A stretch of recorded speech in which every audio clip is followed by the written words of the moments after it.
আমাকে অনেকে লেখে ফেসবুকে যে আসিফ হুজুর ঠোঁটে লিপস্টিক দেন।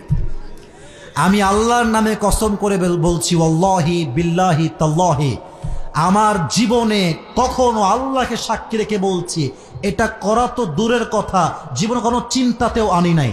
আমার কথা হচ্ছে, যেই মানুষটা আমাকে বলছে লিপস্টিক দেই, তার একটা ছবি আমাকে আপনি হোয়াটসঅ্যাপে পাঠান, তাকেও আমি লিপস্টিক 1 মিনিটে বানাই দিব। 1 মিনিট লাগবে, জাস্ট একটা ফিল্টার দিব, একটা ফিল্টার এনাফ। প্রিয় ভাইয়েরা, আমরা ওয়াচ করি, মিডিয়ার ভাইয়েরা এটাকে রেকর্ড করে। এখানে 2-3 জনকে আমি চিনি, আদারওয়াইজ কাউকে আমি ডাকিও নাই, কাউকে আমি চিনিও না, ওয়াল্লাহি আল্লাহর কসম। কিন্তু ইউটিউবে যখন আপলোড হয় ভিডিওগুলো, অনেকে টিকটক চালায়। আমার কোনো টিকটক অ্যাকাউন্ট অফিসিয়াল নাই, আমি আল্লাহকে সাক্ষী রেখে বলছি, আমি কোনো টিকটকে নিজে ভিডিও আপলোড দেই না, অনেকে আমার ভিডিও আপলোড দেয়। এখন কথা হচ্ছে, এই ভিডিওগুলো অনেকে ডাউনলোড করে নিজের মতো অ্যাপসে নিয়ে গিয়ে শর্টকাট এডিট করে, ফিল্টার দেয় ইচ্ছা মতো। সে একই ভিডিও যেটা ইউটিউবে কোনো ফিল্টার নাই, ওটা যখন ফিল্টার দিয়ে ইনস্টাগ্রামে, রিলসে, টিকটকে আপলোড দেয়, তখন দেখলে মনে হয় আর্টিফিশিয়াল একটা ঠোঁটে কালার আছে। বাট আল্লাহর কসম করে বলছি, যে আমাকে অপবাদ দিচ্ছেন যে আসিফ হুজুর এই কাজটা করেছে, আপনি তওবা করেন, আল্লাহ আপনাকে বিচারের কাঠগড়ায় দাঁড় করাবে যুবক ভাইরা, ঠিক কিনা বল?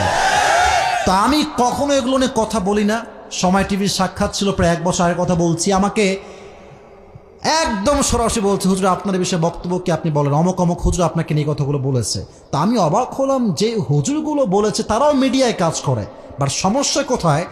আমাদের দেশের সমস্যা হচ্ছে, একজন হুজুরকে যখন হাজার হাজার যুবকরা ভালোবাসতে শুরু করে, তখন ওই হুজুরটা সবার কাছে প্রিয় হলেও হুজুরদের কাছে সে অপ্রিয় হয়ে যায়। তারা ভাবে যে আমরা পড়লাম মাওলানা, মুফতি, মুহাদ্দিস সব পড়লাম, এই সমস্ত করেও আমাদের কোনো মানুষ ভালোবাসে না, দাম দেয় না, এরা আসছে কই থেকে? আমার উত্তর এখানে একটা কথা, ভাই আমিও আপনাকে ভালোবাসি, আল্লাহও আপনাকে ভালোবাসেন, বাট আল্লাহ সবার জন্য সবার হৃদয়ে ভালোবাসা দেয় না যুবক ভাইয়েরা, এটা গড গিফটেড লাভ।